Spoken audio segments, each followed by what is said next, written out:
Independent thoughts, independent life. This is Chad Benson.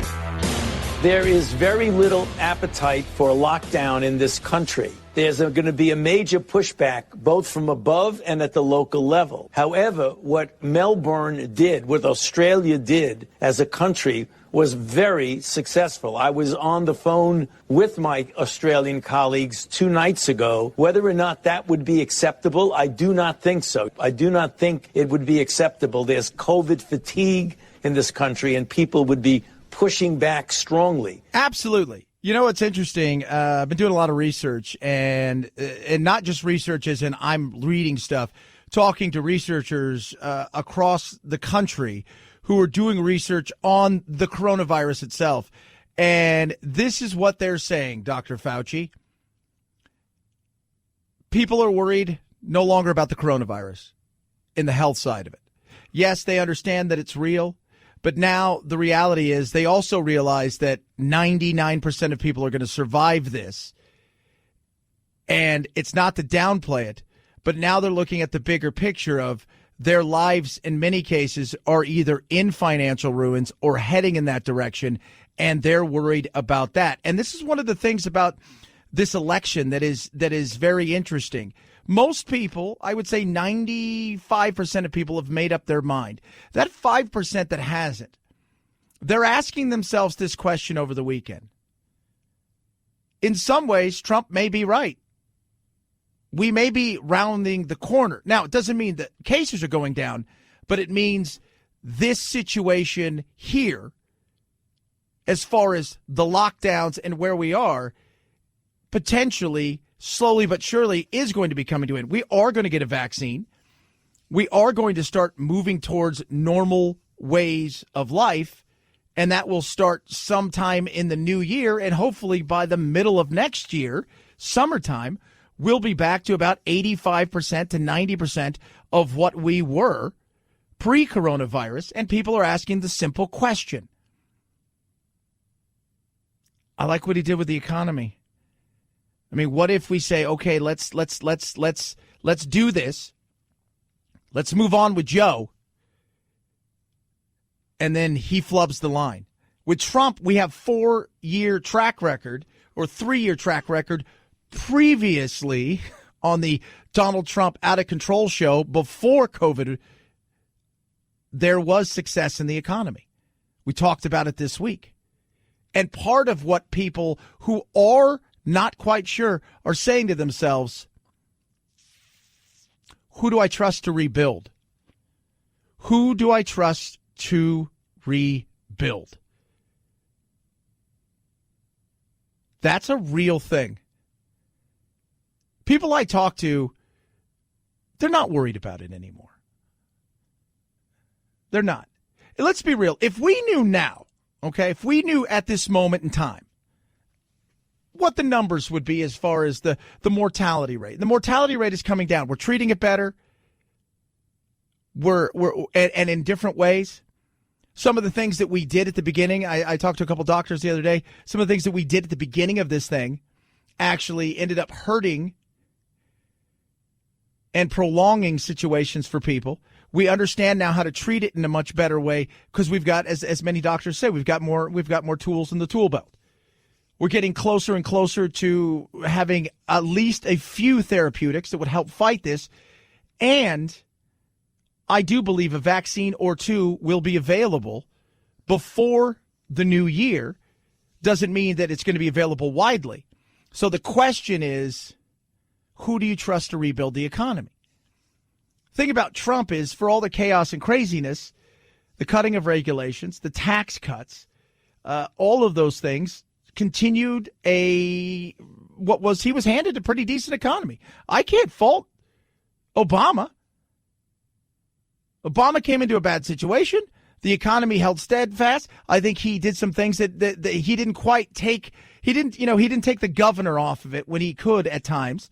But he handed him a good economy, and Trump took the governor off, and boom, away we were going. Who do you trust? And that's what people are asking. Who do you trust with the economy? And when I look at the polls, and they'll break down issue by issue. Trump, when it comes to COVID, who do you trust more? Biden gets that. When it comes to immigration, Biden gets that. When it comes to race relations, Biden gets that. But then it comes to the economy, and you look, and it flips. And at the end of the day, we're still a pocketbook country. And we have to ask ourselves the question is, who do we trust? And part of that trust isn't just the president alone. We've pointed out historical studies is a Democrat in power, but Republicans having both houses has been the most successful thing of all. Who do you trust? Lockdowns, though, Fauci, I just don't think you're going to get it. Fatigue, I think people feel like they've been lied to and scared, and part of that's the media. Very little to do with Fauci as far as I think the media has played a huge part in that. But I think across the board, people are starting to feel fatigue, the lockdown. On top of that, you've got an election year, all of these things, and you're seeing a rise in alcoholism, abuse, suicide, depression, people no longer going to the hospital for heart attacks and for strokes and for all, and of course, the long term when it comes to even things like mammograms and things of that nature, it's showing. And then you have the situation with kids. So there's a lot that goes into this. There is truly a lot that goes into this. And in the coming days, people are going to ask themselves, especially over this weekend, the ones who haven't made up their mind, who are giving it true thought, not just cloaked in the red and the blue, I hate Trump or I love Trump, but who do I trust with the economy? On top of all of that, will we even know who wins next Tuesday? The election will be fair. We have good people running our elections. People who are actually interacting with voters at the state and local level. They know what they're doing. For the most part, these are not partisan officials. They are doing these jobs in a nonpartisan way. They're going to do everything in accordance with state, federal, and local law. They'll get us our results. I think we all have to remember to be a little bit calm, wait on election night. We may have a day or two to wait, but I do think we're going to have results fairly quickly, and I think we'll be surprised about that. Yeah, I think we will too. I've always said that we're going to. And there is one state that I say will play this thing out faster than any others. How this state goes will probably predict how fast we learn. If it's close in any one of these swing states and this becomes a long drawn-out recount, that'll be the exception, not the rule. If you look at a state like Florida, Florida's already counting their absentee ballots. 8 p.m. Eastern time on election night, Florida is going to release most of its absentee ballots and an early voting result. So we're going to know a huge portion of a huge swing state. That's the case in many states. However, there are some states like Pennsylvania, Michigan, Wisconsin, where their laws don't let them start counting those absentee ballots until the day before Election Day or on Election Day itself. Yeah, that's Matthew Weil from the Bipartisan Policy Center. And here's something that producer Anthony and I were talking about earlier. If we know Florida goes for Biden, I think you can expect that we'll know the results fairly quickly, that Biden is probably going to win. And I wouldn't be surprised that before it gets to even talking about California and other places like that we know here, that Biden will probably win. If Trump wins Florida, I think you can expect a very, very, very long, drawn-out potential recount, legal channels, that are going to be, every avenue is going to be looked at. They're going to do everything. Florida, to me, is so important because if Trump wins Florida, what that says is there is that path. Remember, there's certain dominoes that have to fall. And the other thing is we're going to be close to 100 million people who have voted. And I talked to Alex Stone from ABC News yesterday, and he and I were chatting, and he says, here's the thing. If Trump has 35%, 40% of the vote, which early voting, but if he has 35% of the votes of early voting, and he gets a red wave that night of 50, 60, 70 million people, 80 million people, of which a majority vote for him, we'll be in for a long, long, long drawn-out process. Because I think so many people have counted him out. But I do believe by this time next week, we will know. Those states, they're going to be working through the night. They're not going to sleep on election night. And so they will put these ballots through the high-speed scanners, and they'll get it done. So I expect even in those states that can't start until election day, more likely than not, we'll have pretty good results by Wednesday night or Thursday. Yep. So be prepared. I still think it's 60-40 that we find out something on the night where we feel good. We feel good. Doesn't mean there won't be legal challenges, but I think we will find out sooner than people think. 323-538-2423 at Chad Benson Show is your Twitter. Tweet at me, text the program. Love hearing from every single one of you. Car Shield gives you 24/7 roadside assistance, a rental car for free while your car's in the shop. Guess what, kids? The shop is the shop that you choose.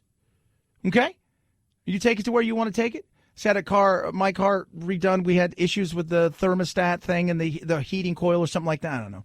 And I'm not very good at this stuff when it comes to car stuff. I just know you put the key in. Well, then you put the key in, I just push the button, and away I go.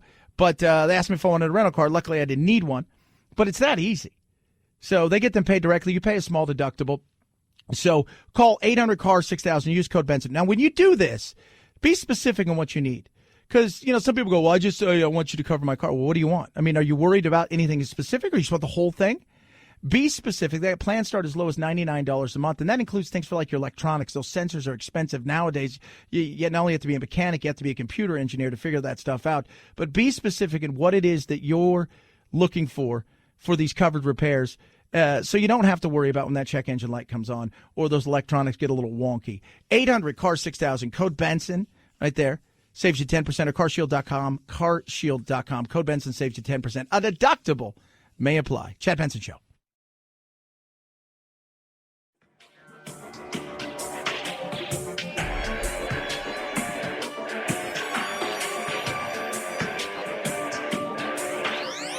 Warning, no snowflake zone.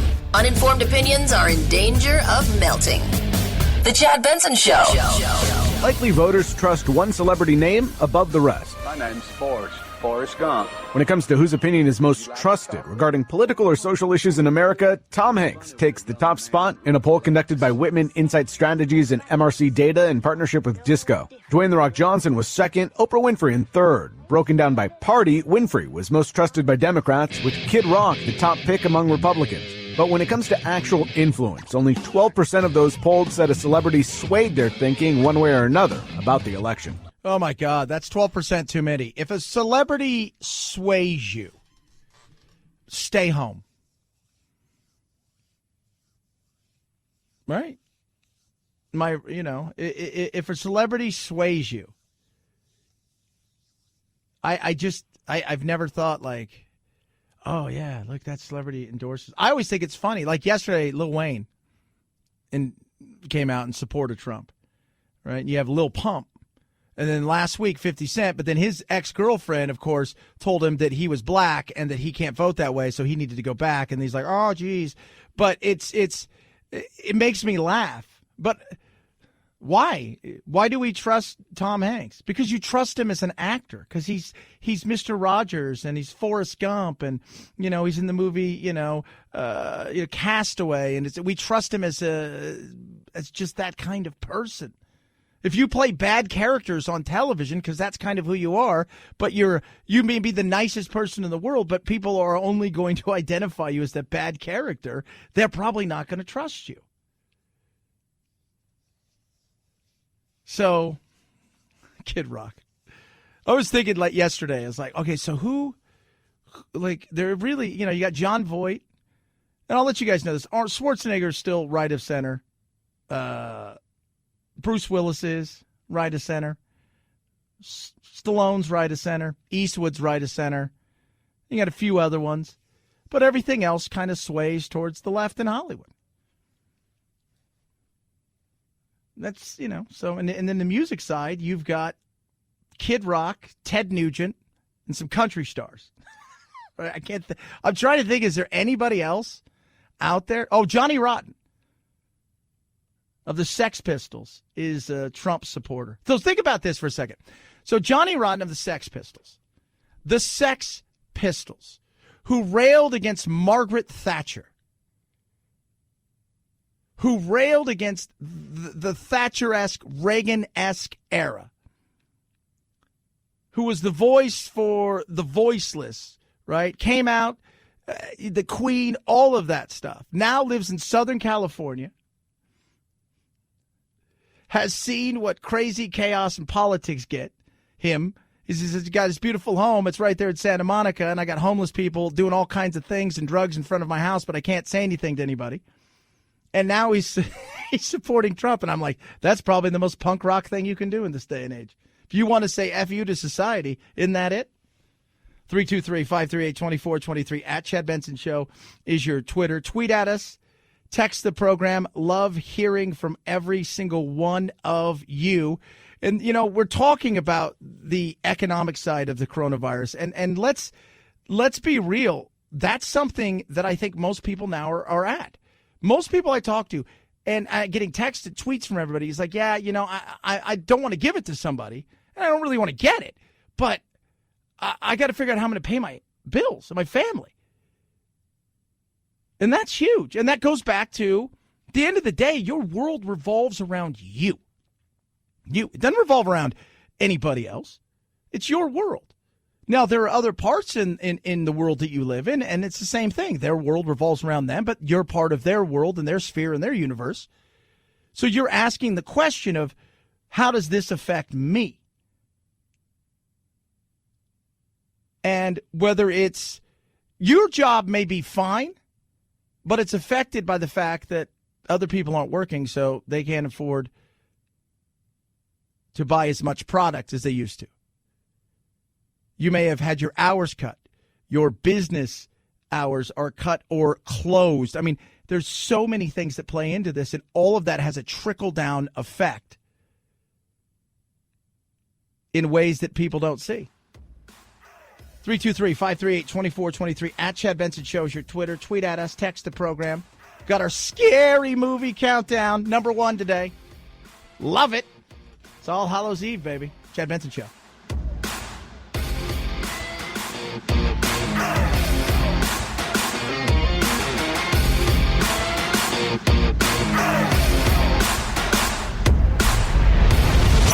The Chad Benson Show.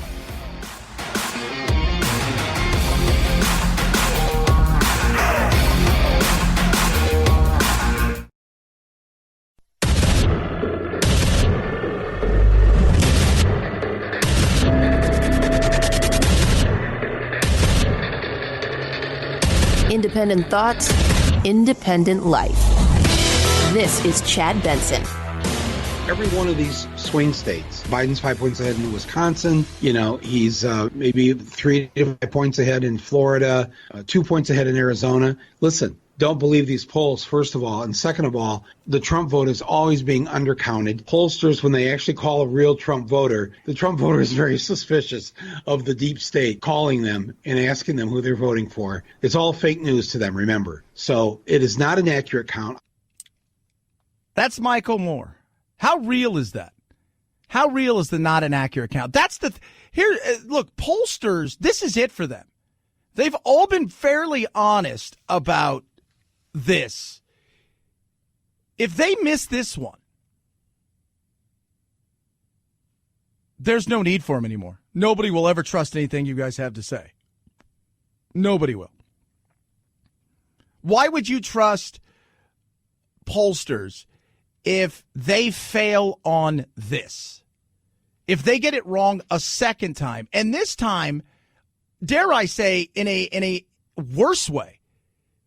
The first one, there was a movement over the last 10 days that you could see start to come with Trump, and it started to motor along, and you could see the polls were at the point where, while they missed some states, in some ways they got it right. The popular vote was right, but the reality is they were, at least for the most part, within the margin of error. It's not even like that with this. If you miss on this one, nobody's going to listen to you again. From my experience of being a Michigander, whatever they're saying the Biden lead is, cut it in half right now in your head. Cut it in half, and now you're within the 4-point margin of error. That's how close this is. That's how desperately close this is. And when you see the Republican running for Senate in Michigan, almost tied with our incumbent Democratic senator, what is this telling us? Let's take a look at some of the latest polls. So this is Trafalgar Group. They were the ones who got it spot on in 2016 and called 7 of the 9 Senate races in 2018, and they have been the best at it. And they say their analytics and the way that they do certain things, the proprietary AI and software and whatnot, allow them to count the undercounted, if you will, in a certain way. So let's take a look at this. Nevada, Joe Biden has got a 2-point lead there. Florida, Trump has a 3-point lead. Michigan, Trump has a 2.5-point lead. Minnesota, Joe Biden has a 4-point lead. Wisconsin, it's a dead heat. Pennsylvania, Trump has a 1-point lead. North Carolina, Trump's up by 2. It's going to be close, man. I do think it's going to be close. But these pollsters got to get it right. If that's your business, you have to get it right. Now, in fairness, is it a Donald Trump thing? Is the only way they could swing it. Which they could say, look, we did everything right. We put in parameters. We rejiggered the system, right? You know, we had to fix it, and we jiggered it here. We moved it over here. We squeezed it here. We put a lick of paint on it, and it's maybe the anomaly of Trump. That's a possibility. Especially with the average person who doesn't want to talk about it, who's not going to the crowds, who's not going to see him in Tampa or Omaha, Nebraska when it's sub-zero. I mean, that's the one thing. Look, you can say all you want about Donald Trump. The fact that you could get a bunch of people to show up on a freezing night is pretty amazing. So we'll see if they get it right. We'll see. I go back to the polls that I've seen that got it right, and then I go back to the polls that I've seen got it wrong, and I try to split the difference. And I think Michael Moore is right there. I think you do split a bit of the difference. The TIPP poll, Investor Business Daily, they got it pretty right last time as well. Right now, it's about a 4-point lead for Biden, which is within the margin of error. 323-538-2423 at Chad Benson Show is your Twitter. Tweet at us. Text the program. Love hearing from every single one of you. I have many people who I love in my life. And yeah, I come from a red state. I've lived in several red states. There are a lot of friends who I had to really get rid of because they are so nonsensical when it comes to this issue. They have every single talking point that they hear on state TV and that they hear from this president. They repeat it and they are blinded by it. I had to get rid of them because they are too far gone. I try and I try and I try. They'll say something really stupid and then I'll show them the science and I'll give them the information and they still repeat those talking points. And they probably say the same thing about you, Don, but the difference is they probably didn't want to get rid of you. That's where we are. You know, people often wonder, look, are there people out there that are sold who are Trump sycophants? Absolutely. 110%. That's real, and everything he says is truthful, and he's Yahweh and the whole 9 yards. Is there a lot of stuff he lies about? You know, it's funny. Gadsat, if you guys don't know who he is, got a new book out. It's really The Parasitic Mind. It's a great book. He says, Trump lies, but he lies in weird ways. And it's the thing that we've said for years. I caught a fish. Oh, you did? What kind of fish? Caught a shark. Oh, you caught a shark. That's amazing. It was a great white shark. And then the people are like, it was a little gray shark. Did he catch a fish? Yeah. Did he catch a shark? Yeah. But he told you it was a great white shark. So often it's the weird, like, why did you lie about something you didn't have? Because he's a showman. Because he says stuff that is at times insane, and he overdoes it. Again, just go to any of his rallies. They're nuts. They're crazy. It is all showmanship. But I do say this. I will never get rid of a friend because of politics. We'll never do that. Because the majority of my friends, even my friends who are on the uber left side of the aisle, and most of my close friends are, I love them. They're my friends. We talk a little bit about politics. We talk a lot about life, kids, sports, things that are real, business, how's the family, those kind of things. But too far gone. It's funny because I can almost guarantee you that Don Lemon's friends, they weren't getting rid of him. They weren't. They weren't getting rid of him. But it's funny how the other side, who's all about the tolerance and it's not open-minded and is willing to get rid. Now, if they're racist and evil towards Don Lemon, that's one thing. They were never really your friends anyways. And you would never have been their friends because it wasn't like it just happened, hey, I've been a great friend with this guy for years, and then he likes Donald Trump, and now he's become a Nazi, which we know is a bunch of crap. But, so your political side is you're getting rid of them for that reason. I have to get rid of a lot of people in my life because sometimes you just have to let them go. I think that they have to hit rock bottom like an addict, right? And they have to want to get help. They have to want to know the truth. They have to want to live in reality. They have to want to be responsible, not only for other people's lives, but for their lives. So you know what? It's so sad. And I don't know if after this I will ever be able to go back and be friends with those people because at a certain point you just say, they're too far gone and I can't do it anymore. Sorry, I don't want you as my friend. That's the way you think. I don't want you as a friend. One of my best friends in the world is a huge Bernie bro.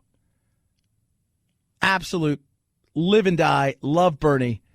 We have great conversations about all kinds of stuff. And by the way, he'll tell me all the time, I know a lot of that stuff is pipe dreams and the whole 9 yards and it's very utopian and unicorny. But we have amazing conversations about all kinds of stuff. Never once has he thought about getting rid of me because he knows I'm an issue guy. He knows I don't hate Trump. Right. And by the way, one of our best friends is an uber MAGA supporter. And they love each other. They're like best buds. I have never thought about getting rid of somebody who is on either side. And that shows you in so many ways how we've become this red and blue. People always try to pin me. Chad, what are you? Pick a side. I'm an issues guy. What I do, to me, is far harder to do in the world where you're supposed to pick a side. But it's the right thing to do. I'm an issues guy. I don't pick a side. I pick an issue. What's your issue? Let's talk about the issue.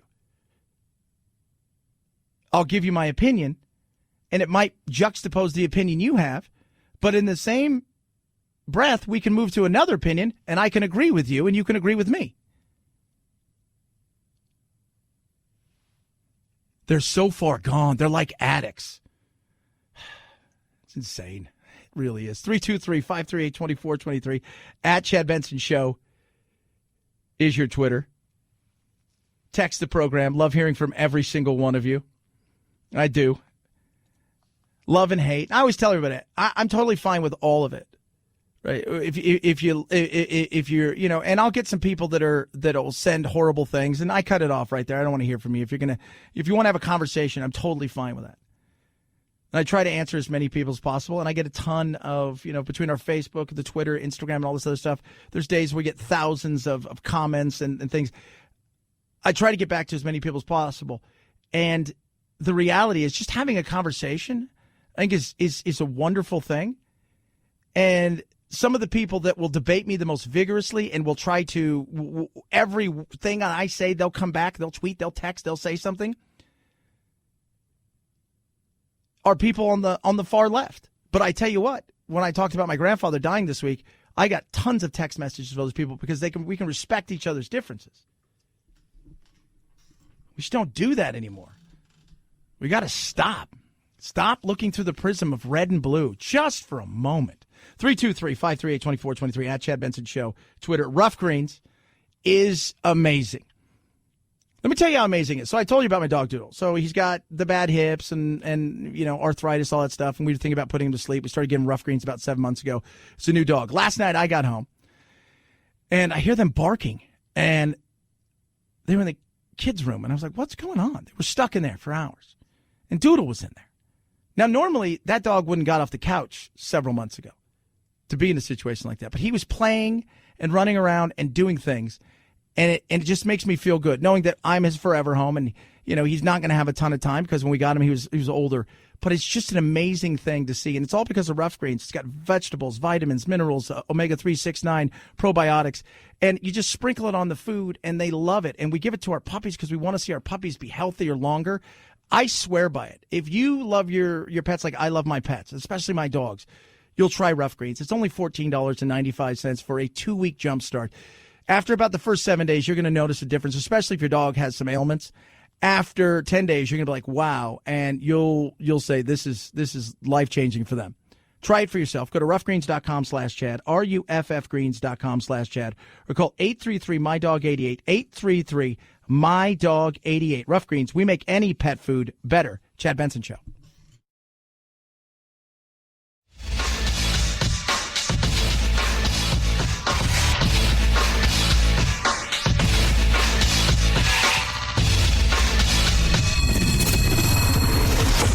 The Chad Benson Show, where we reach across the aisle and occasionally poke someone in the eye.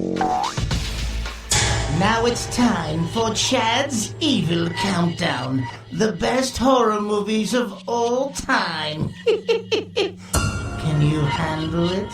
Are you afraid? You should be. All right, let's talk about it. We count it down. 5, Jaws, 4.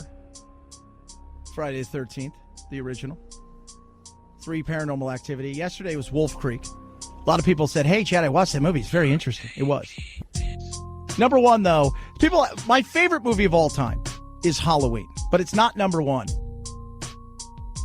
Number 1 is a movie that is arguably one of the great movies of all time. It's actually, the English film critic Mark Carmond said it was his favorite movie of all time. Library of Congress selected the film to be preserved in the National Film Registry. It debuted the day after Christmas in 1973. Running time was 121 minutes. And it did well. It did extremely well. In fact, it was nominated for several Academy Awards. The movie is The Exorcist. An amazing movie that to this day still is chilling and terrifying. And to me, yes, you can look past the theatrics, especially today in the world of cynicism with the CGI and all of that stuff. We can look past all that. Just the plot line itself, how it evolved to a point where you've got a guy who is a struggling priest who's also a psychiatrist who doesn't really believe in any of this stuff, still questioning his faith at times and not buying in to some of this stuff. But eventually he realizes there's more to this thing. The young girl played by Linda Blair, her name was Reagan in the movie. You had great actors, and the acting parts themselves were amazing, but just how they got to that point. Originally, when they were casting the film, Marlon Brando wanted to play Lancaster Marin, who ended up being the great Max von Sydow. Jack Nicholson was up for the part as Father Karras. That eventually went to Stacy Keach. Paul Newman wanted that part. But Friedkin, the director, saw Jason Miller and decided, I want this guy to do it. Now, the interesting thing about this movie, and if you've probably seen the movie, it was a movie to me near and dear in my heart because bad parenting. My parents took me to a drive-in. They thought I was sleeping, but I was watching across the drive-in as a child, and I could see The Exorcist. I couldn't hear it because it was a different side of the drive-in. But it was a double feature, and I could hear it later on, and it terrified, it scared me. But this is what I fell in love with. Horror movies across the board. Little do people know that Blatty actually wrote the book based on Ronald Mannheim. In 1936 in Missouri, a boy who was possessed. And what took place there in his possession and the actual battle that went on between the priest and this boy that took place for not days or hours, but weeks and months at a hospital. It was insane. The movie is terrifying. Obviously, Linda Blair is great in the movie. Ellen Bernstein. You got Lee J. Cobb and Jason Miller. It is just one of the best movies that I've always fell in love with. And the part that always makes everybody go, oh, I remember that, is the simple words. The power of Christ compels you. The power of Christ compels you. The power of Christ compels you. Him getting out of the taxi, looking up the fog, and then eventually him essentially dying for her. An amazing movie. Many of you have seen it. Many of you probably love it. Scared, weird, crazy. But to me, the number one horror movie of all time. Arguably one of the best movies of all time. The Exorcist, number one. At Chad Benson Show, Twitter, ChadBenson. Tweet, text. Love hearing from you. Check out Chad Benson Show TV on YouTube as well, and the Facebook page. It's the Chad Benson Show.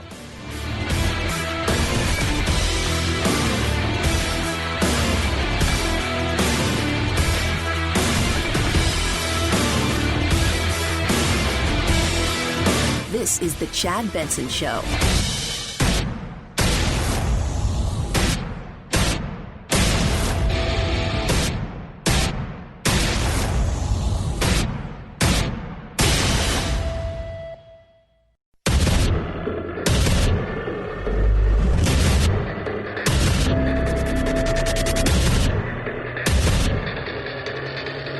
Independent thoughts, independent life. This is Chad Benson. Shutdowns. We don't think shutdowns are helpful, and we don't think shutdowns are necessary. Now, there is a spike in the numbers. I get that. Not the fatalities so far, but yes, the positive cases, as we're seeing, frankly, all over the world. But we've come a long way from last winter and spring. We've learned how to do things on a carefully targeted basis. Larry Kudlow, is he right? I think a lot of people want to agree with him. Here's the other thing. We live in a world where it's about affect, right? It's about feelings. It's about certain things like that. It's about, my emotions. Saying that you don't want to shut down is very unpopular for a lot of people to say, because they make you want to seem like what? You want to throw Granny off the cliff? No, I'm worried about my business. It's all you care about is money? Yeah, because you know what? I got to put food on the table. I got kids to raise. I got a house. I got all kinds of things. I got bills to pay. I got people who are my employees that I got to make sure get money. Yeah, you know what? And their livelihood depends on it as well, because they don't want to be thrown out. Yes. That's what a lot of people are thinking about at this moment in time. I know it sounds weird.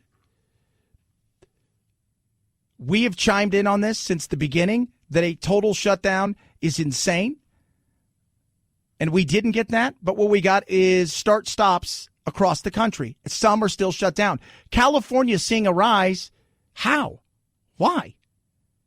You're doing everything that they want you to do. Italy, my God, Italy. France, the UK, Germany, they're doing it all right. Could there be a scenario where no matter what we do, this thing's going to spread till we find a vaccine, therapeutics, and yes, some sort of herd immunity beyond just those things?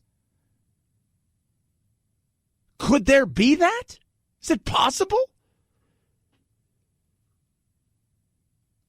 Some states are going to stay shut down. I mean, Gavin Newsom's been pretty open about the fact in California that, yeah, we're going to open up after the election kind of thing. You're not even pretending at this point that it's anything other than a political thing. Some states are going to stay open and do the best they possibly can. And I say, look at the hospitals. Places like Idaho, places like Texas, parts of Texas that, and notice this too, the places that are getting hit or having that crunch right now are places that really weren't affected during the first couple waves. They didn't have that moment where they think, do we need extra ventilators? Do we need to build extra hospital rooms? Do we need the triage? They didn't have that. They didn't have that. New York and every state has kind of gone through it. And these tend to be some of the cities and the states that haven't felt that. It's almost like it was their turn. The mortality rate is down. Why? Younger people are getting it. We're treating it better.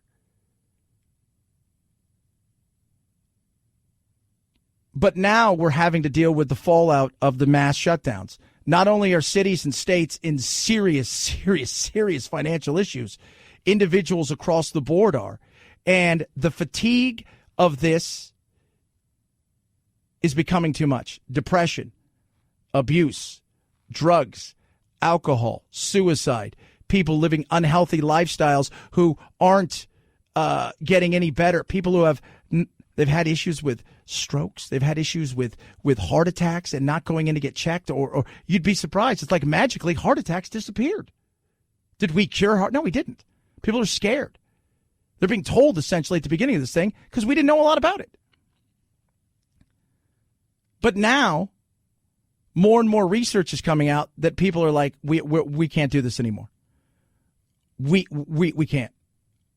Because at some point, yeah, you know what? As awful as you think Trump is, he's right about the cure being worse than the disease at this point for a lot of people. There is very little appetite for a lockdown in this country. There's going to be a major pushback, both from above and at the local level. However, what Melbourne did, what Australia did as a country, was very successful. I was on the phone with my Australian colleagues 2 nights ago. Whether or not that would be acceptable, I do not think so. I do not think it would be acceptable. There's COVID fatigue in this country, and people would be pushing back strongly. One of the things it's easy to do if you're Australia and New Zealand is you're an island nation. You have a total and complete ban of outsiders and foreigners. You shut it down. You can't live that way. You can't. And that's their cases are at 0. Fantastic. That's great. But could we shut it down? Remember when Trump shut down China? Oh, Chad, come on. That's old news. I know. Some people said he was a xenophobe. And do you remember that? Well, he didn't do it the right way. He should have done it in another way. Getting 0 isn't going to be the reality of this. Now, you could shut down. Remember when Trump, let's just go back to this for a second. Remember Cuomo? Remember that Cuomo guy? You know, he did a great job killing old people. Do you remember the Cuomo thing, right?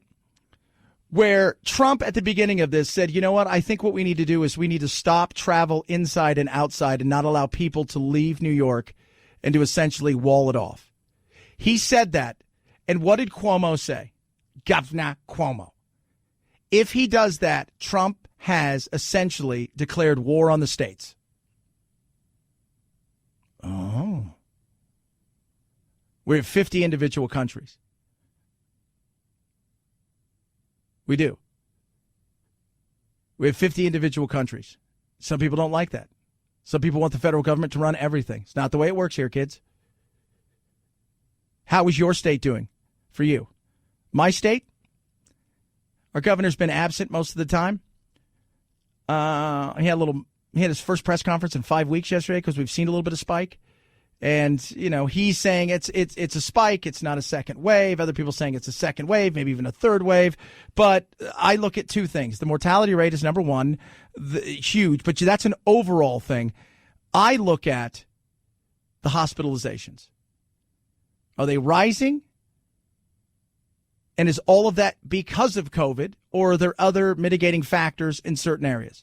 Some areas, it's strictly because of COVID. In other areas, the hospitalization, even though more people are getting sick, it's not really, there's been any jump in hospitalization. So as long as the hospitals are handling their business where they are, and some are going to feel the crunch because they've not felt it before. But for many in this country, the economic collapse that we are facing,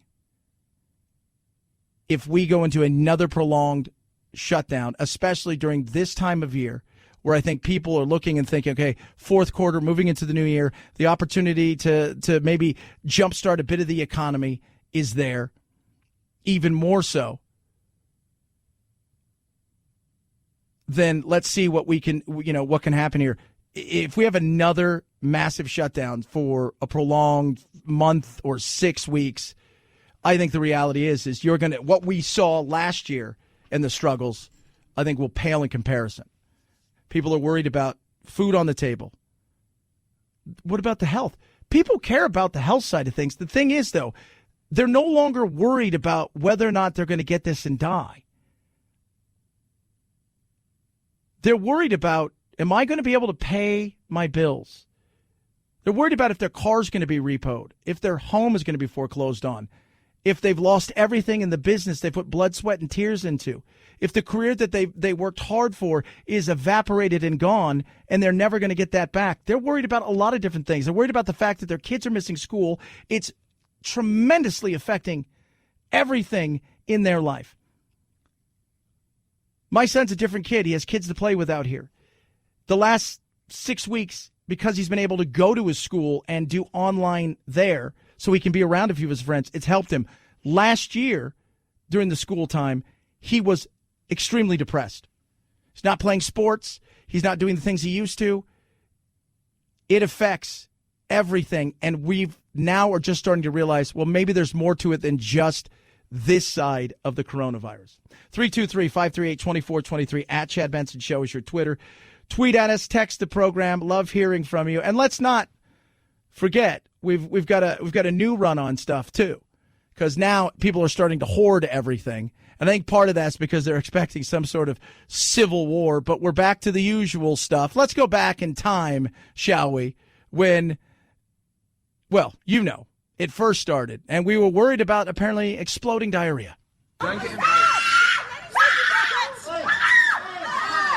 Tensions flared at Woolworths Chullora around 7 o'clock this morning when 3 women became involved in a toilet paper tussle. I just want 1 pack. No, not 1 pack. Staff rushed to aisle 11 to intervene. Call the police. I'm calling the police. It's not the Thunderdome. It's not Mad Max. We don't need to do that. Officers spoke to a 49-year-old woman who told them she'd been assaulted. It's just bad behaviour by people that are panicking, and there's no need for any of that panic. There's no need for any of that panic. Well, it's happening again, and part of that's because I think people think the Civil War is coming. I think it's going to be here. This is it. I'm like, what time does that start? Is there? And later on, I'm going to tell you my plan of what we should do for the election, which I think would be the best thing that we could do. It's something that is so amazing, that is so incredible. And I've worked this out in my head. And the beauty of it is, if there's a civil war, all of the people that will fight it will probably be there. So the rest of the country could be spared. And quite frankly, we really don't care if that part of the country, an area specifically, is damaged. 323-538-2423 at Chad Benson Show. Twitter. Tweet. Did you see Walmart pulled all their guns and ammo in their display? And I think they're figuring is there's unrest on the night, that when people come, they're going to head straight there because just smash and grab.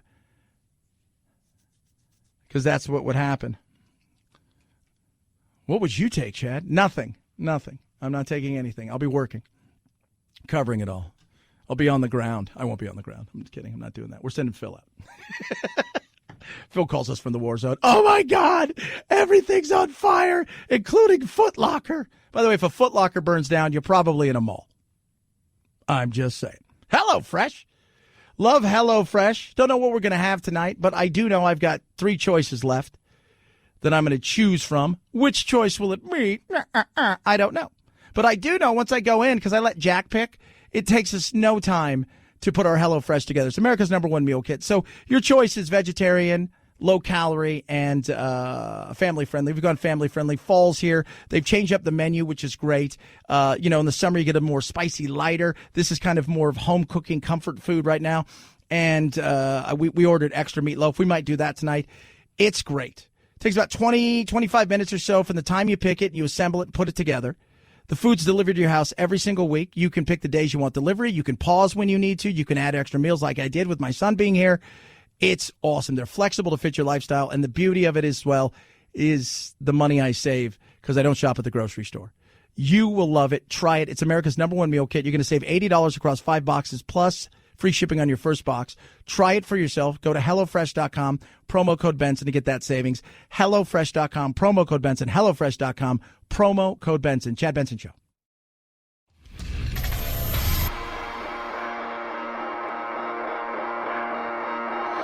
Welcome to Chad. No, not the country. The institution. The Chad Benson Show. Tell you what, guys. Let's find out. What's trending? 5, 4, 3, 2, 1, 0. Ignition. Liftoff. Now it's time to find out. What's trending? What's trending? Yeah, what does that mean? I mean something, right? Like it's trending on the old internet. What's trending? All right. Let's find out what's trending on the old interweb. Start with the Google Trends. Halloween, Blue Moon tomorrow, spooky treat. 1 million people searched that yesterday. Ooh, yeah. Lil Wayne, Ice Cube, and 50 Cent. All of them are not so much on the Trump train, but they're like, this guy's doing stuff. I mean, say what you guys want, but he's about action. Mandalorian season debut. Travis Roy died yesterday. If you don't know who Travis Roy is, inspiring story. A hockey player. One of a bright young hockey player back in, I believe it was 1995. And back in 1995, he played for Boston University. This was a kid who had NHL dreams. When you played for BU, there's a few places where you go, North Dakota State, BU, Colorado, few places you go, and you're going there because you're one of the best hockey players in the country, and you're on your way to bigger and brighter things. Travis Roy played 11 seconds when he tripped, slid into the boards, fractured his spine, and he never walked again. 11 seconds is all he played. He died yesterday at 45. He said he lived with passion for hockey in his first 20 years when he turned 40, and he said in his next 20 years, he lived with purpose, and he's inspired a lot of people. Passed away yesterday, age 45. Trevor Lawrence, the consensus number one pick in whatever NFL draft he chooses to go to, tested positive for COVID-19. He's not going to play this week for Clemson. Not that it matters. I don't know who they're playing. They're playing in the ACC. They're going to beat whoever they play. Head on over to the magical world of Twitter. Don Lemon had to get rid of Friends is trending. I think people are starting to go, why did you get rid of Friends? Touch on that a little bit more later. Brett Favre has endorsed Trump, so I'm sure we're going to have to cancel him at some point. I don't know why, because apparently that's it. And I don't know if you guys, I'm going to let you guys in on a little something. The McRib will be rolling out nationally for the first time since 2012. Oh, my God. Yeah. 8 years. 8 long years. It has not been on the menu. But now, the McRib will be rolling out. Producer Phil, have you ever had a McRib? I don't know what the big fuss is. I think they're disgusting. I've never really figured out what it, like, because it's weird, right? Like, what is it? Like, can we all just kind of go, okay, what exactly is this thing? Because it looks like it should be ribs, but then it's not. But it is. But I think the whole sandwich idea. So starting for a limited time, December 2nd, the McRib is coming back. They're doing this because they've seen COVID. They want the year to end well, and they know how popular it is. 323-538-2423. At Chad Benson Show is your Twitter. Tweet, text. Love hearing from you. Talk a little polls. Talk a little election. Chad Benson Show.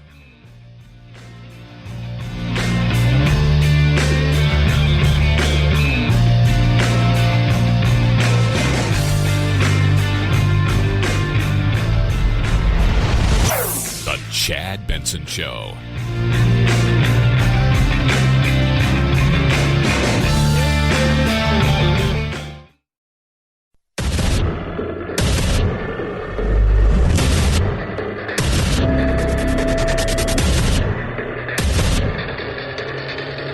Independent thoughts, independent life. This is Chad Benson.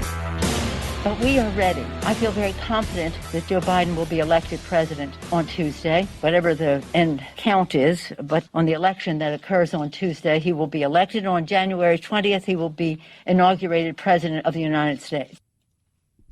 What? He'll be elected on January 20th? The election, I like how she says the election on Tuesday. Like there's an election on Wednesday. You know the one on Tuesday?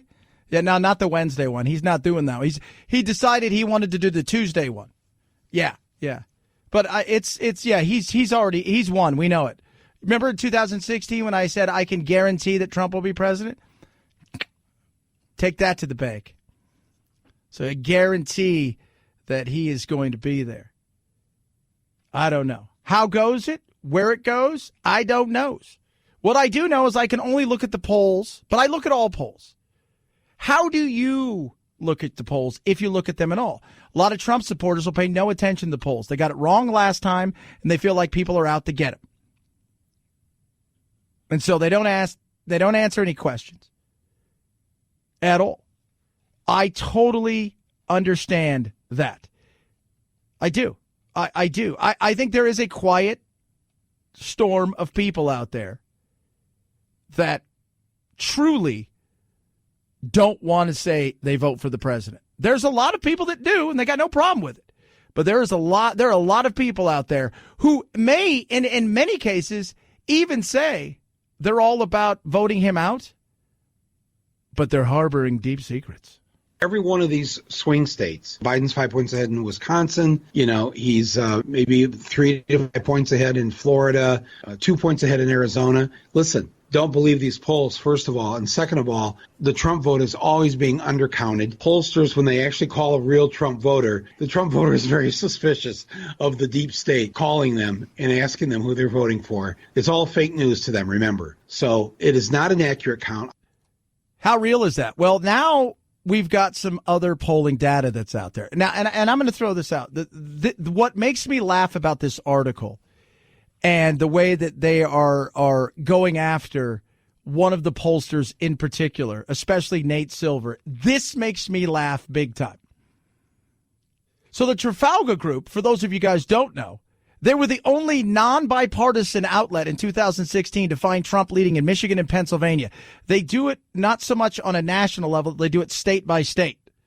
They got it right. They have the same thing right now, him with small leads in both the states. Robert Kahali says there's a hidden Trump vote that's not being accounted for in the polls that show Biden on a glide path to win the White House. There are more shy Trump voters than last time, and it's not even a contest. Adding, it's quite possible that the polling industry is headed for a catastrophic miss in 2020. If that's true, they'll cease to exist. I mean, why would you ever listen? Now, 538, Nate Silver and Cook, political report editor Dave Wasserman, are skeptical of his findings. Both of them said, we've dug into the crosstabs of the Trafalgar polls and pointed out a questionable breakdown as evidence. But this is the thing I like. One thing they don't do is disclose their proprietary digital methods. So I can't really evaluate what they're doing. Wait, what? You mean they don't tell you how they make the sauce? No. That's the way that they do things. 538 gives Trump about 11% chance of winning, roughly equal to pulling an inside straight in poker after giving him about a 30% chance in 2016. That's just one. But here's the other thing. They're not the only contrarian polls. Several other are coming out saying, yeah, you know what? I think we really are missing it. Susquehanna, polling and research, saying, yeah, you know what? We found Trump and Biden tied in Wisconsin.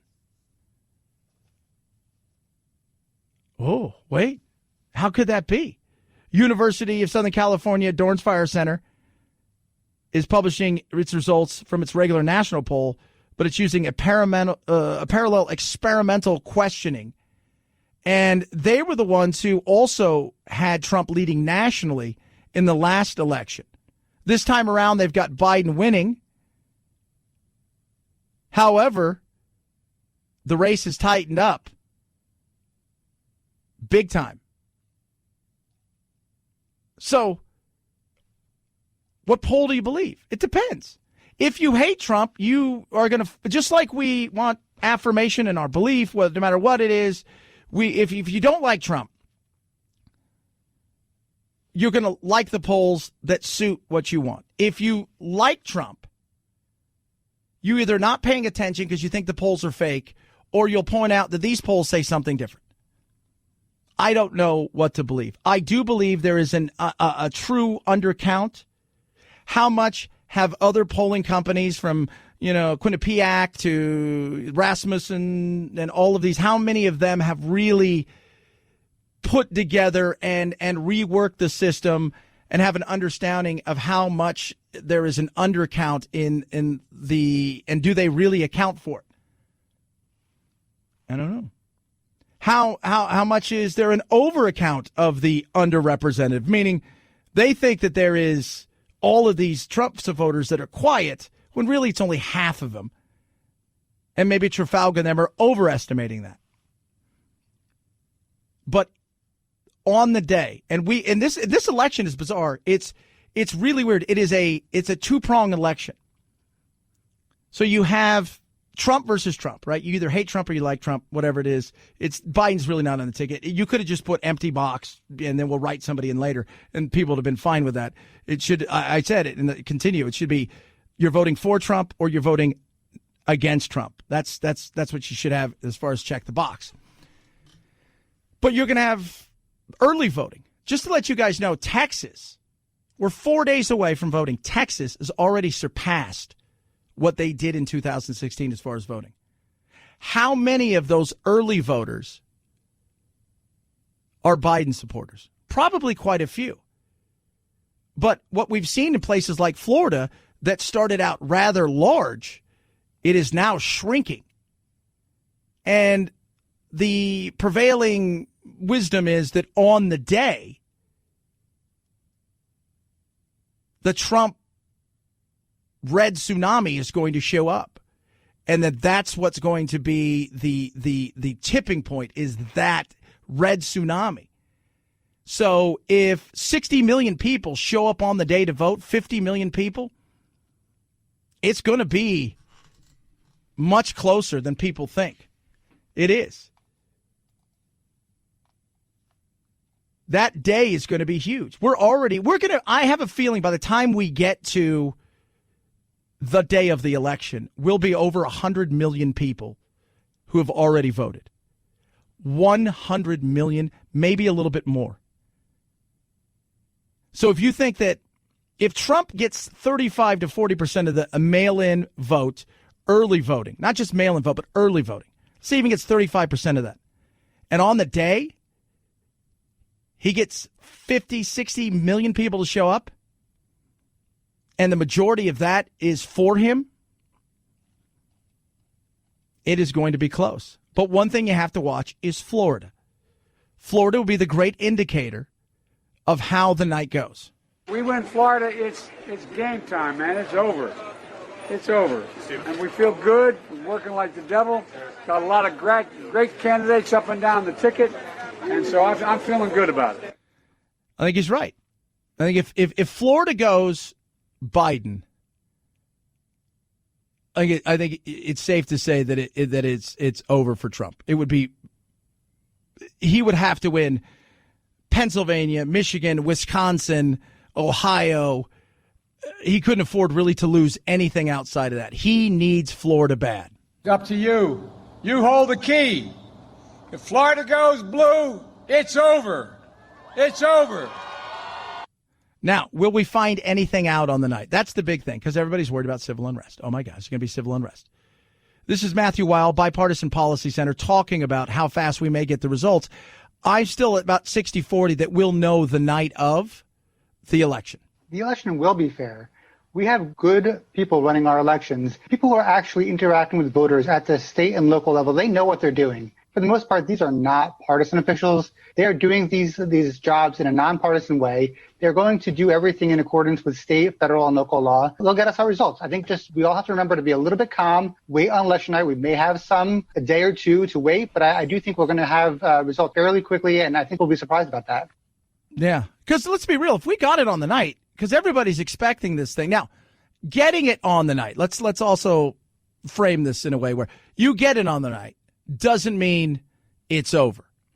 If it's close, if either side thinks there was some funny business, then you're going to find a situation where the lawsuits are going to come. If it is a blowout, and I mean just a massive blowout for one side or the other, and that's a big if, then I believe you really won't see that much, lawsuits and contention from each side. I think they'll just let it go.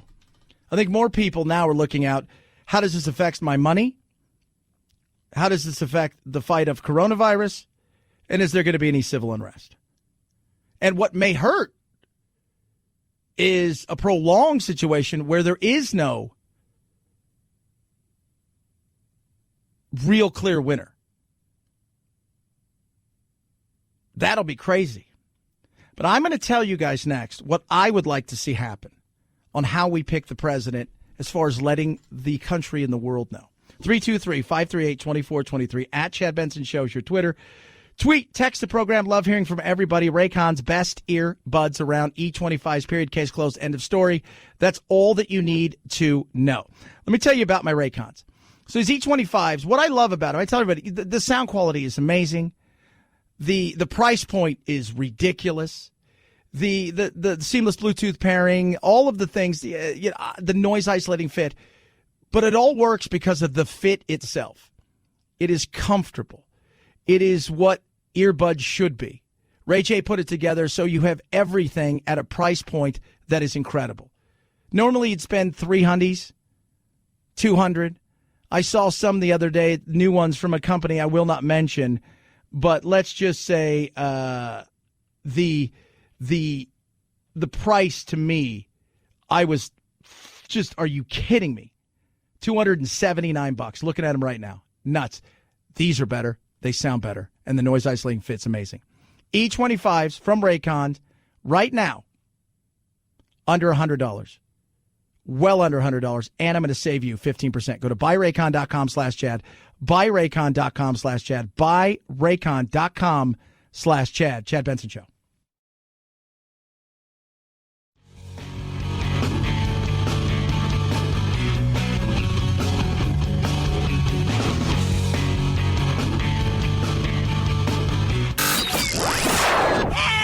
I can't take it anymore! Well, get over it. It's time to forge a new path with your very own political cartographer, Chad. Baby Yoda is back. You must reunite it with its own kind. Season 2 of The Mandalorian, out now on Disney+. Newcomers to the cast include Rosario Dawson and Timothy Oliphant. New episodes are scheduled to drop every Friday through December 18th. Also out today, the best part of traveling, sitting with people you just met and sharing a meal with them. A new season of Somebody Feed Phil on Netflix, which allows viewers to travel and eat inside restaurants at a time where it's tough for a lot of people to do either. Yeah. That's kind of cool. You sit down and talk to people. I think it's great. We don't do enough of that. We don't. We should. You ever just talk to somebody, a stranger? Used to be one of those things where you would talk to somebody and you'd be more open to them because you felt like they weren't judging you. Now you feel like everybody's judging you. All the time. Nonstop. Based on your political belief. It's nuts. So I'm going to tell you guys how I think we should do this when it comes to the election. I'm going to tell you guys this. I want you guys to sit back for a second, relax. So here we go. I don't think we should tell either of the candidates what the results are. I think two people should know. And those people will be from Price, Cooper, Waterhouse, whatever those guys. Remember those guys? Right? They're the only ones who ever know what's going on. They've got the little thing in the envelope. I think there should be a huge party on January 20th.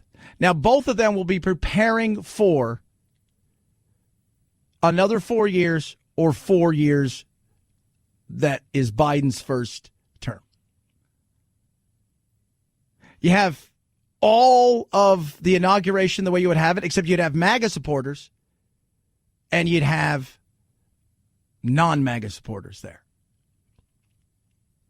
You go through all of the stuff. You have the pomp, the circumstance. You make it big. You make it a festival-like thing. You do all of that stuff. And then you bring both candidates' families out, people in the cabinet, both sides of the aisle. You do the things that you do on that pomp and circumstance on the day. Then you bring out the candidates. And you talk about them. They deliver a speech. Each one of them delivers a speech for 10, 15 minutes or whatever. It's not the big speech, but just something. And maybe Seacrest, he interviews them for a little bit and stuff, and then they go sit down, and then the other candidate comes out. So first it would be Biden because he's running. He's not the champ. And then you bring out, Trump, who right now is quote-unquote the champ. He's the president. And they do the little thing. And then, of course, Seacrest would do coming up next kind of thing. Then you unveil it. You unveil it there.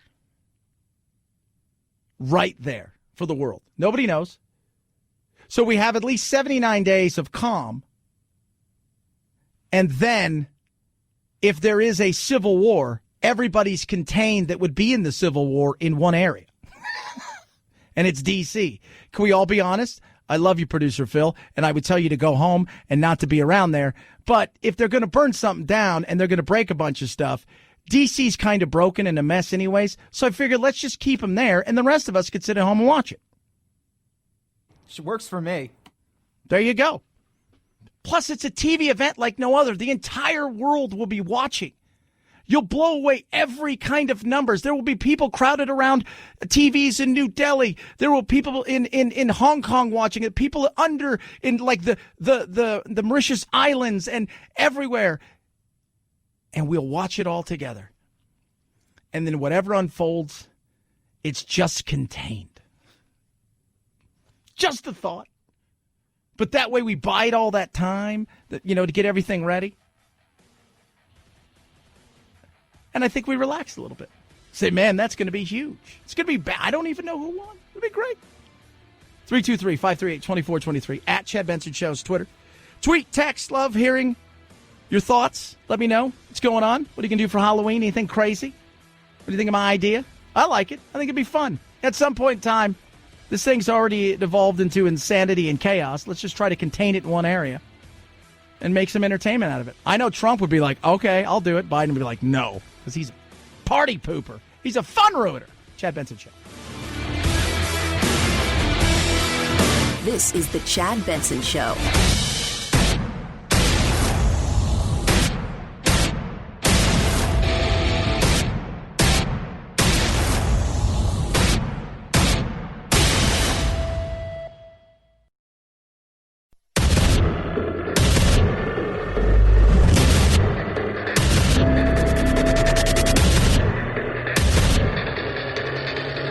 Independent thoughts, independent life.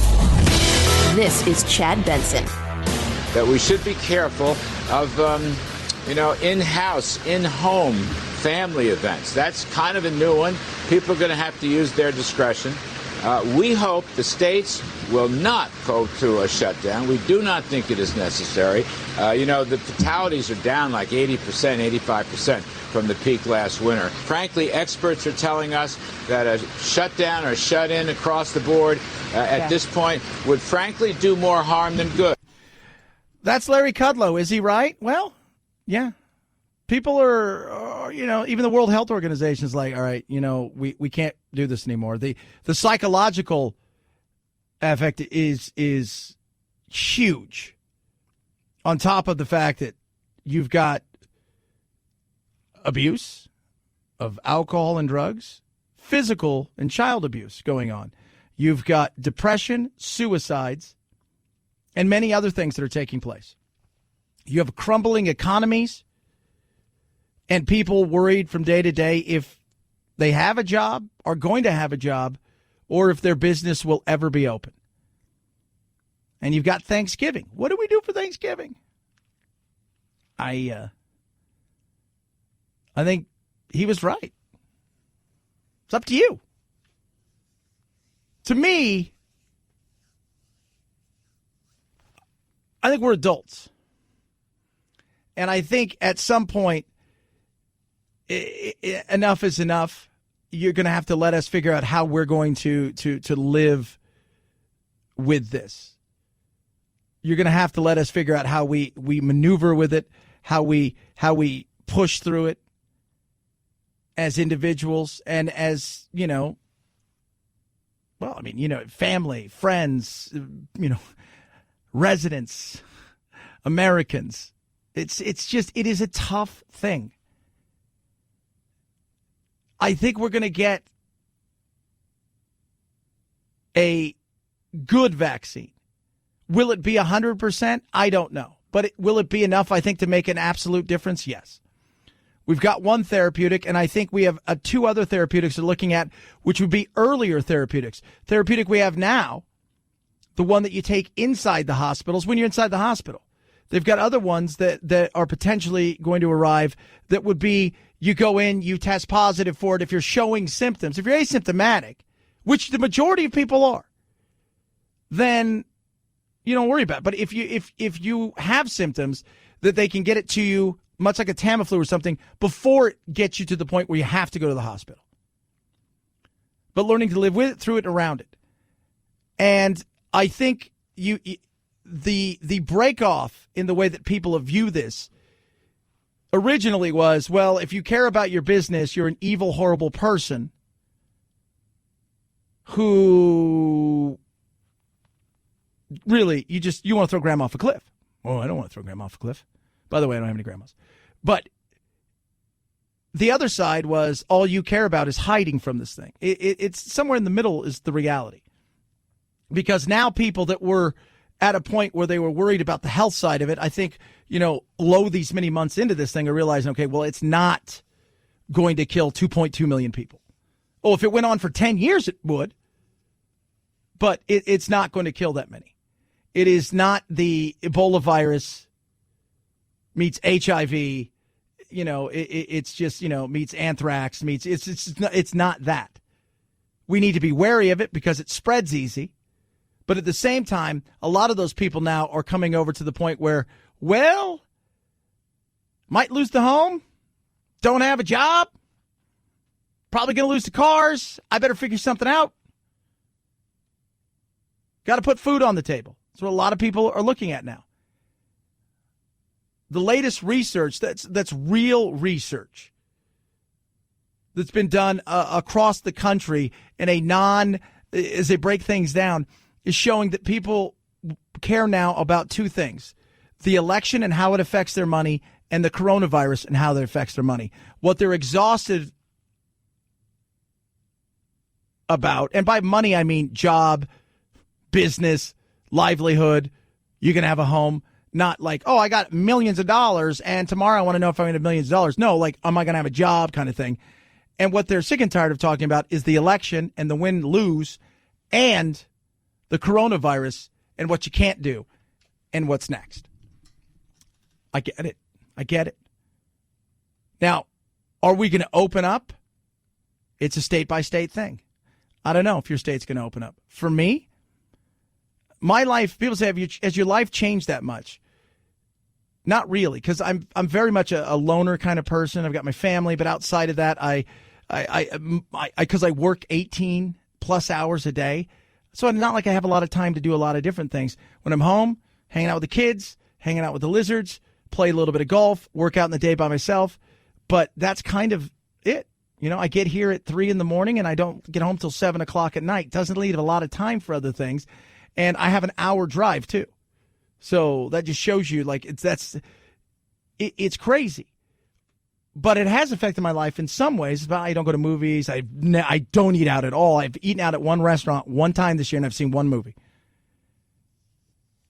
But for a lot of my friends, it has devastated them, and I've done everything I can to help. But at some point in time, it's also a situation where states have to look around and say, all right, what's the next step? Because if you think the election and who wins that is going to say what you do, California's kind of hinting at, well, after the election, like if Biden wins, what?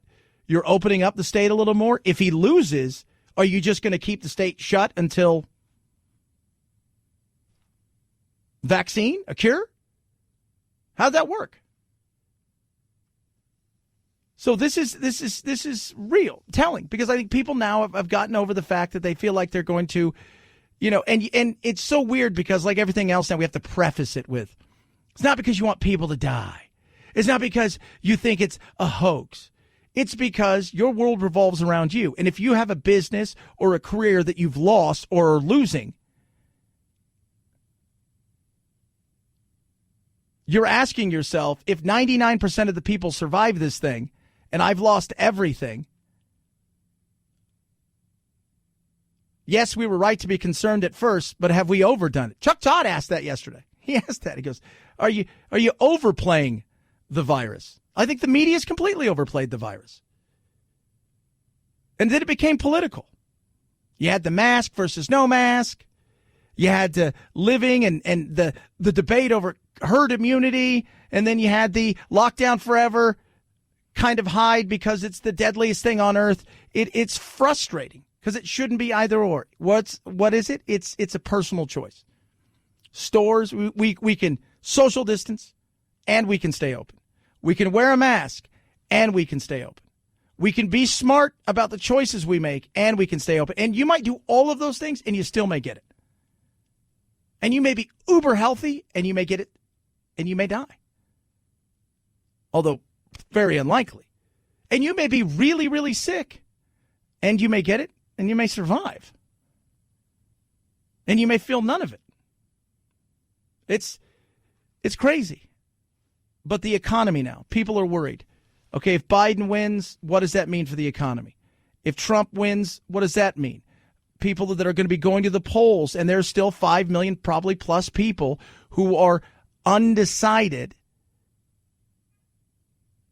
And the decisions they're making now may not even be based on the coronavirus and the health aspect of it, but the recovery. Which one do you want to be in charge of the recovery? 323-538-2423 at Chad Benson Show is your Twitter. Tweet, text the program. I do love hearing from all of you guys. By the way, this is the greatest story. We'll talk a little bit more about it, but just Kanye West is what he did for Kim Kardashian is the guy went above and beyond. We're going to talk about it because it's with all of the chaos, with all of the crazy, and people are mad at her because she went to a private island. I'm like, why are you mad she went to a private island? Because people are suffering. Okay, but she's living. This is what she does. This is why she's famous, because people want to see what her and her sisters are up to and where they're going. So why are you mad because they went to a private island to enjoy her 40th birthday? Well, because her sticking around doesn't change anything, right? Like if she didn't go to a private island, she lived like a monk. Does that change anything? No. Silly. But we are going to talk about it because it is, I don't know if I'd want this if it was possible. I don't, it's, well, that's kind of neat. And then it's really creepy.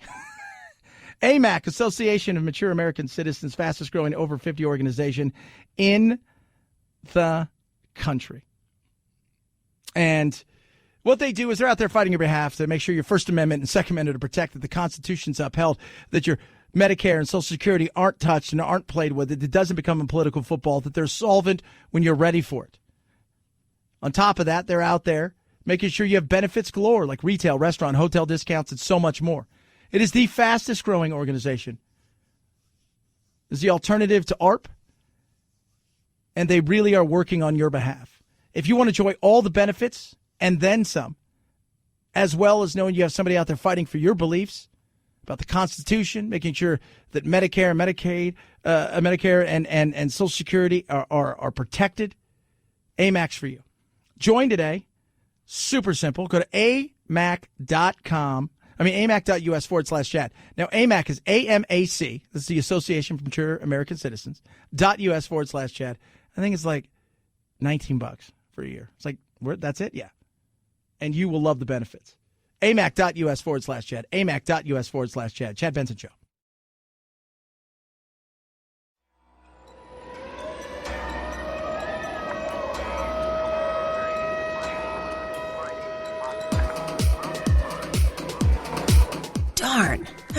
climate change.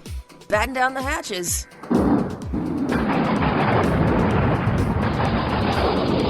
It's Topical Storm Chad, headed your way.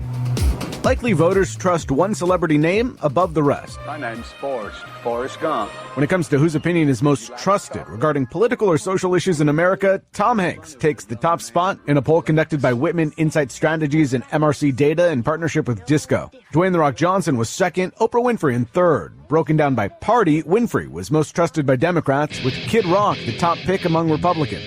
But when it comes to actual influence, only 12% of those polled said a celebrity swayed their thinking one way or another about the election. I like how the Republicans have Kid Rock. He's the most trusted. Like, if I'm thinking somebody to trust, Kid Rock's it. Kid Rock, totally. He's the dude. Like, he's the guy. Like, if you're going to trust. And Kid, I love Kid. I've seen him in concert, too. He's awesome. But it's just funny that, like, that's their go-to, is the Kid Rock. Dang. Speaking of celebrities, now I'm going to say this. It is creepy. It's crazy. And it's amazing. I don't know. I have no other way to describe it. Like, the whole thing is creepy. Yet, the thought that went into this and the time and effort that went into it is amazing. Like, beyond amazing. Kanye West got his wife, Kim Kardashian, for her 40th birthday. Something that, it's wild. A hologram of her father talking to her for several minutes. Look at you. You're 40 and all grown up. You look beautiful, just like when you were a little girl. I watch over you and your sisters and brother and the kids every day. Yeah. Now, he died in 2003. And they were a very, very, very close family. Kanye knew that. And as wacky and as wild as he is, he took notes, understood, studied all of this stuff about him, home videos, everything he could find, and started working on this thing in late August, early September. Sometimes I drop hints that I'm around, like when you hear someone make a big peefee, or when you make a big peefee. Remember when I would drive you to school in my tiny Mercedes every day and we would listen to this song together?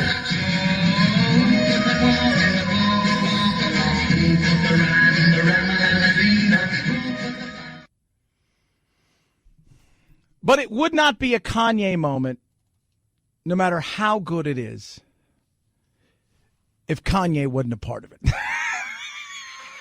We couldn't stop laughing when we heard this part.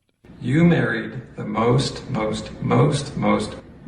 genius man in the whole world, Kanye West. Keep doing what you're doing, Kimberly. You are a beautiful soul. Know that I am very proud of you, and I'm always with you. So, like, all of that stuff. First, again, it's creepy. Like, and I was thinking to myself, would I like to see my dad in a situation like that? I mean, yeah, it would be kind of neat, but it would also be weird. I don't know if that was something I would like.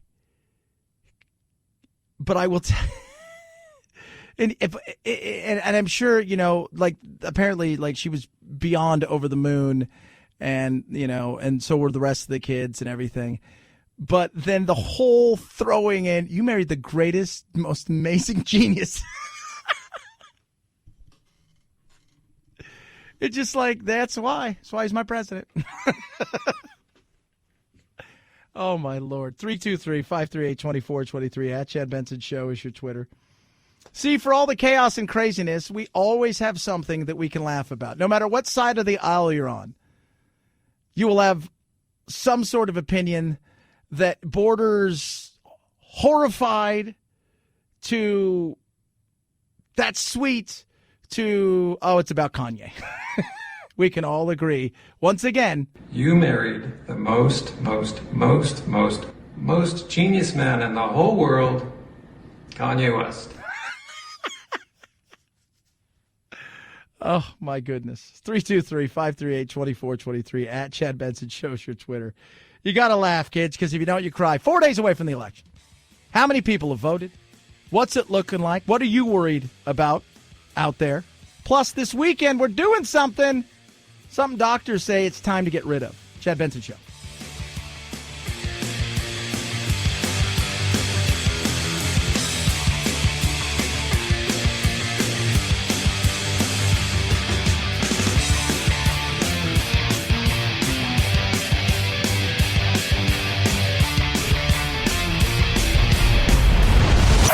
The Chad Benson Show.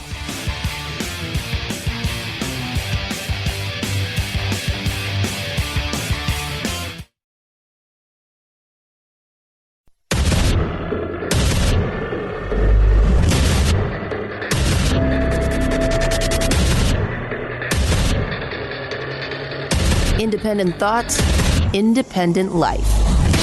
This is Chad Benson.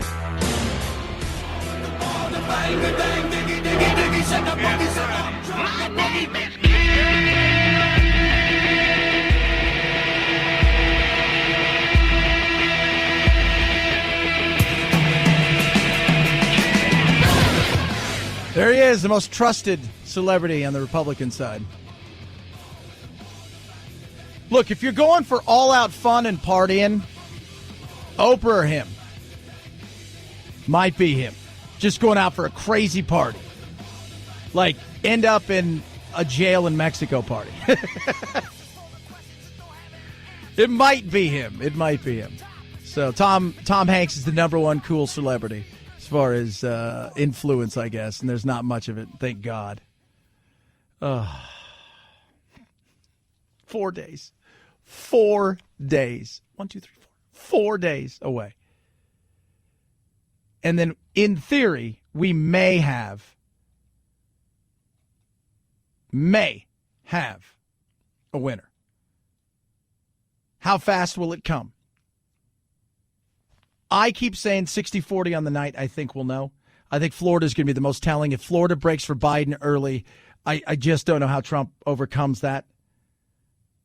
You look at the polls, but you look at other polls, but then there are these polls, and now there was once one or two polls that seemed to be more of a favorable poll to Trump. That's now moved to several polls that look much different than these polls over here. And these polls over here say those polls are wrong, and these polls say, look, we're just doing something different.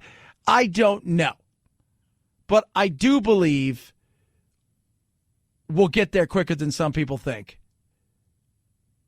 Because I'd like to think there's going to be a no doubt about it. I'm hopeful there's a no doubt about it. The election will be fair. We have good people running our elections, people who are actually interacting with voters at the state and local level. They know what they're doing. For the most part, these are not partisan officials. They are doing these jobs in a nonpartisan way. They're going to do everything in accordance with state, federal, and local law. They'll get us our results. I think we all have to remember to be a little bit calm, wait on election night. We may have a day or two to wait, but I do think we're going to have results fairly quickly, and I think we'll be surprised about that. Yeah, I think we will. That's Matthew Weil from the Bipartisan Policy Center. I think we'll get there. Will it be? What day will it be? That's the other thing. People always say, what day is it going to be? What day is it going to be on the night? Because we're kind of used to it. I mean, even though it went too late in the night, we knew early Wednesday, but realistically, that it was over and done with. We were waiting for the conceding of the race to Trump. But we knew, before bedtime for most people that Trump had won in 2016. Those states, they're going to be working through the night. They're not going to sleep on election night. And so they will put these ballots through the high-speed scanners, and they'll get it done. So I expect even in those states that can't start until election day, more likely than not, we'll have pretty good results by Wednesday night or Thursday. So, yeah. Now, what happens between then? What if there's a real situation where you've got a lot of people who are uncertain, the fighting, what looks like court time? And by that I mean ballots that you're like, wait a minute, this state, it's 500 ballots here that don't look right. These thing over here Because if you get a blowout either way, it's hard to contest that. Like, I've talked to several people who are on both sides of the aisle about, like, what are you going to accept? Because both sides have already said, they've lawyered up big time. They have said that they won't concede. They've already accused the other side of cheating and voter suppression. So what's the area where when it passes a certain level where you're like, okay, even if there was cheating, this is a referendum on this one way or another. And I think if there's a blowout, like a true blowout, where we're not discussing, this isn't like a million votes here across the country that separates them. If it's 8, 10, 12 million, most people realize, okay, at that point, we're not talking. If it's 400 electoral college votes, one direction. And you're going, oh my goodness me. You got, what'd you get? 130 at the other. It just didn't work for you. So I think most people will accept that. But it's several states with mail-in. Is there going to be fraud? Could there be? Look, in the past, there's been none. Does it mean there can't be some in the future? Of course. Can there be incompetence? Absolutely. Can there be delays because of that? We saw that with the primaries. So there's a lot that goes into this. But I do believe, I have a feeling on the night, specifically Florida. North Carolina breaks Trump's way and he gets Florida. You're going to expect a long night, and chances are this is going to be a situation where this thing is that we may be headed for weeks rather than days of litigation if a few other little things break his way, but Biden may still win. If Biden wins Florida, pips North Carolina, good night now. We're moving on. Biden's the president. And the question then is, will you accept him as the president? Will you give him a chance? Or is it, nah, I want no part of it? 323-538-2423 at Chad Benson Show is your Twitter. Tweet at us, text the program. Don Lemon came out, said this. I find it ridiculous. And he says a lot of ridiculous things. I have many people who I love in my life. And yeah, I come from a red state. I've lived in several red states. There are a lot of friends who I had to really get rid of because they are so nonsensical when it comes to this issue. They have every single talking point that they hear on state TV and that they hear from this president. They repeat it and they are blinded by it. I had to get rid of them because they are too far gone. I try and I try and I try. They'll say something really stupid and then I'll show them the science and I'll give them the information and they still repeat those talking points. Me, I have no friends that I've gotten rid of, and nor would I over politics. I can't do it, would not do it. Just, it's the most asinine thing I can think of. I could not imagine getting rid of somebody because of their political belief. Now, if they're a Nazi for real, right? Sohorsing for the Orvuts and and that's they're part of the Nationalist Socialists going back to Nazi-like days and what they'd like to see happen. You know what? But I could never do that. I don't judge human beings based on their political beliefs because it's usually such a small part. And I think part of the problem is you've closed your mind. You've closed your mind, Don Lemon, and everybody else is getting to that point too, and it's on both sides. But I will tell you this, and producer Anthony and I have talked about this earlier today, it's more apt to happen from the left side than it is the right side. It is. All you have to do is look at academia, look at colleges. What do people want? They want you to shut up, especially if you're on the right. They don't want you on campus. You want to come give a speech? We're not going to allow that. It's more apt to happen on that side than the other side. I'm not saying you don't have, knuckleheads and yahoos on the other side, because you absolutely do.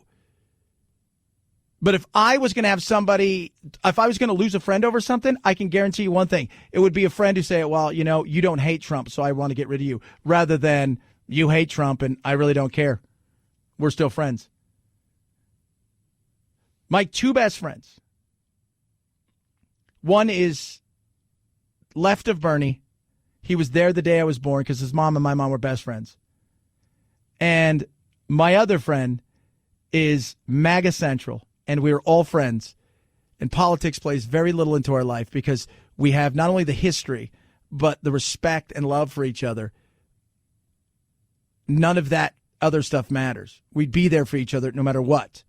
Give an arm, give a leg, give a kidney, whatever the other person needed. And we have vigorous debates on ideas. We do. And both realize that their arguments aren't perfect. But the fact that Don Lemon's on TV going, I've given up friends, and then he just goes off on another bizarre tangent. I had to get rid of a lot of people in my life because sometimes you just have to let them go. I think that they have to hit rock bottom like an addict, right? And they have to want to get help. They have to want to know the truth. They have to want to live in reality. They have to want to be responsible, not only for other people's lives, but for their lives. So you know what? It's so sad. And I don't know if after this I will ever be able to go back and be friends with those people, because at a certain point you just say they're too far gone and I can't do it anymore. That is the saddest thing. That's an example for you right there, kids. That's a super example of problems that are wrong. If your friendship is solely based on other people's beliefs, and I'm not talking about if a person's racist or homophobic or any of these, I'm talking about, hey, I have a different political ideology than you. I think Trump is right. I think Trump is wrong. And if that's the way that you are going to live your life, your echo chamber is going to get smaller and smaller. And that's not a good thing. 323-538-2423 at Chad Benson Show is your Twitter. Should we or shouldn't we scrap it? The American Academy of Sleep Medicine says shifting to and from daylight saving time has been associated with sleep disruption, mood disturbances, and even increased risk of fatal crashes. This at a time when sleep issues, anxiety, and depression are already on the rise during the pandemic. Now, the Academy recommending scrapping the seasonal time change altogether. Yeah, I'd like to. But then I realize that I live in Arizona, and I don't have that problem. Everybody else goes backwards and loses an hour. I actually gain an hour next week. But I will say this, the seasonal time thing is very real. I get here in the morning, and now it's getting dark earlier, and I leave at night. It's dark. That drives me crazy. That's why I have to get out in the middle of the day and work and get out and run around and do a lot of different things. I need that for myself. I truly need that for myself more than you realize, because you do, it can eat you up. And I think it is time to scrap it, though, for your mental health, for the health of your body, and right now, it'd just be one less thing to worry about. Who's with me, huh? 323-538-2423 at Chad Benson Show is your Twitter. Coming up, we got you the number one horror movie on my list. Counted down, top 5, Jaws, Friday the 13th, Paranormal Activity, Wolf Creek. We got number 1 coming up. Car Shield, 24/7 roadside assistance, a rental car for free while your car's in the shop. You choose the shop. They get them paid directly. You pay a small deductible. You call 800-CAR-6000. Use code Benson. You save 10%. You tell them exactly what you're looking for. Maybe you're worried about the electronics in your car, the sensors. Maybe you're worried about the engine itself, the transmission, the air conditioning. It's specific to you because it's your car. You know it best. And what are you worried about when it comes to cover repairs that would keep you up at night when it comes to your vehicle? So you don't have to worry about that check engine light coming on. Call 800-CAR-6000. Use code Benson. They're going to treat you great. Plans start as low as $99 a month. You can also check it out online at carshield.com. Carshield.com. Make sure you use that promo code Benson. Save yourself 10%. A deductible may apply. At Chad Benson Show Twitter. ChadBenson. Number 1 scary movie. I've got it straight ahead. Chad Benson Show.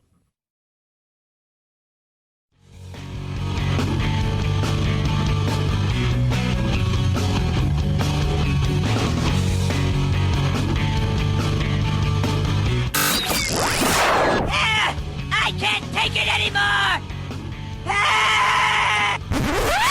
Well, get over it.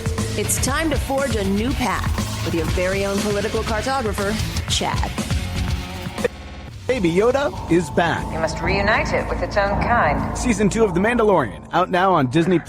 Newcomers to the cast include Rosario Dawson and Timothy Oliphant. New episodes are scheduled to drop every Friday through December 18th. Also out today, the best part of traveling, sitting with people you just met and sharing a meal with them. A new season of Somebody Feed Phil on Netflix, which allows viewers to travel and eat inside restaurants at a time where it's tough for a lot of people to do either. Yeah. That's kind of cool. You sit down and talk to people. I think it's great. We don't do enough of that. We don't. We should. You ever just talk to somebody, a stranger?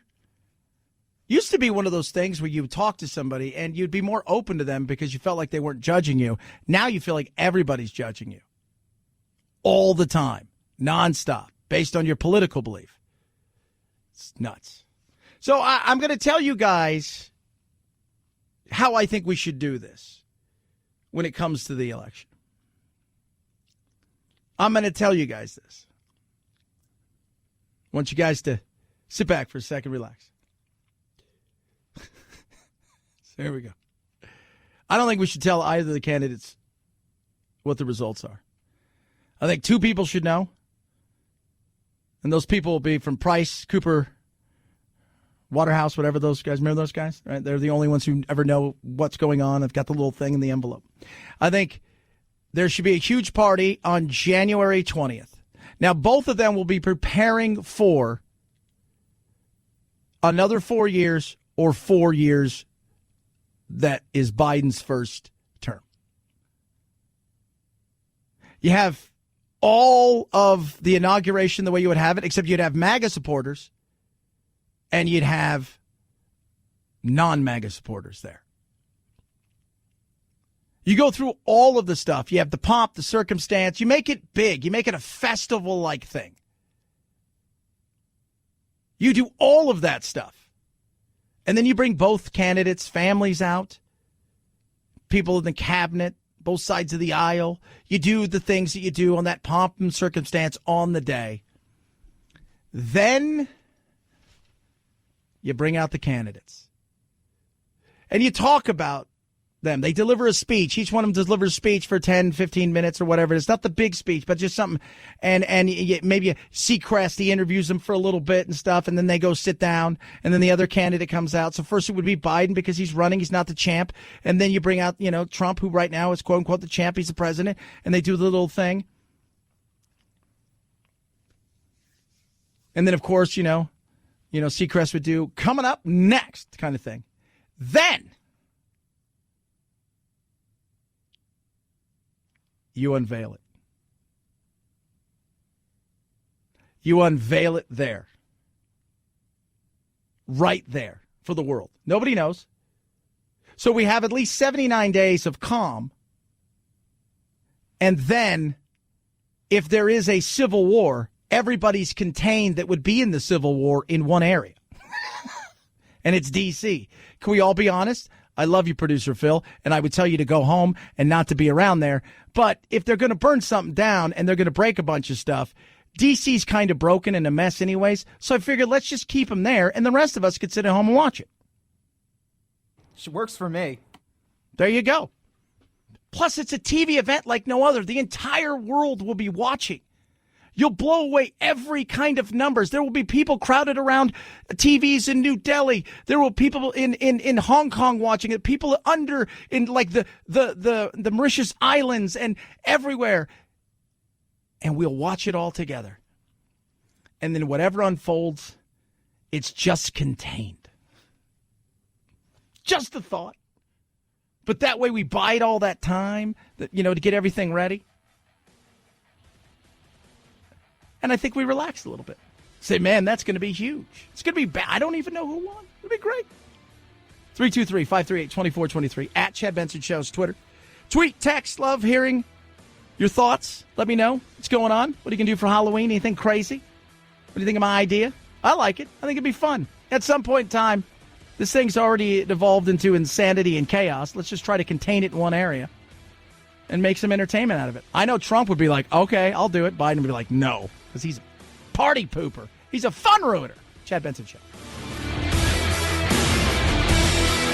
This is the Chad Benson Show.